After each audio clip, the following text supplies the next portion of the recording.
ایک مرتبہ رسول اللہ صلی اللہ علیہ وسلم اپنی بیوی کے گھر جا کر پوچھتے ہیں کھانے کے لیے کچھ ہے؟ بیوی کہتی ہے کچھ نہیں ہے۔ دوسرے گھر، تیسرے گھر، سارے مکانات پر چلے گئے، پوچھے کھانے کے لیے کچھ ہے؟ تو کہا یا رسول اللہ کچھ نہیں ہے کھانے کے لیے۔ رسول اللہ نے کیا کہا؟ آج میں روزہ رکھ لوں گا۔ سوال یہ ہے کیا اس دور میں صحابہ کے گھروں میں شادیاں نہیں ہو رہی تھی؟ سوچیے اس بات پر، اگر شادیاں ہو رہی تھی تو رسول اللہ سے بڑے مہمان اور کون ہوتے صحابہ کے لیے جو رسول اللہ کو بلائے بغیر دعوتیں کرتے؟ لیکن یہ سسٹم تھا ہی نہیں، یہ رواج تھا ہی نہیں کہ شادی کے دن لوگوں کو جمع کرو، شادی کے دن لڑکی کے باپ کے خرچے پر کھانے کا رواج رکھو اور سارے لوگوں کو کھلاؤ۔ اگر ایسا ہوتا تو رسول اللہ کو بھوکا رہنے کی ضرورت کیا ہوتی؟ اللہ کے رسول صلی اللہ علیہ وسلم کے صحابہ میں سب سے چہیتے حضرت عبد الرحمن بن عوف۔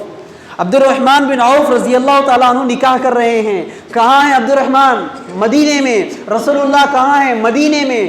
شادی کرتے ہیں، خود رسول اللہ کو دعوت نہیں ملتی، دعوت تو چھوڑو رسول اللہ کو اطلاع نہیں ملتی۔ ساتھیوں، نکاح اتنا آسان تھا، اسلام میں نکاح اتنا آسان تھا، لیکن آج ہم نے اس سماج کے ڈر کی وجہ سے، اس خاندان کے ڈر کی وجہ سے، کوئی مالدار ہوتا ہے اپنی مال کی نشے میں، اس مالدار کو دیکھ کر بقیہ 95% لوگ ایسی دعوتیں کرنے کی چکر میں نبی کی سنت کا جنازہ نکال رہے ہیں۔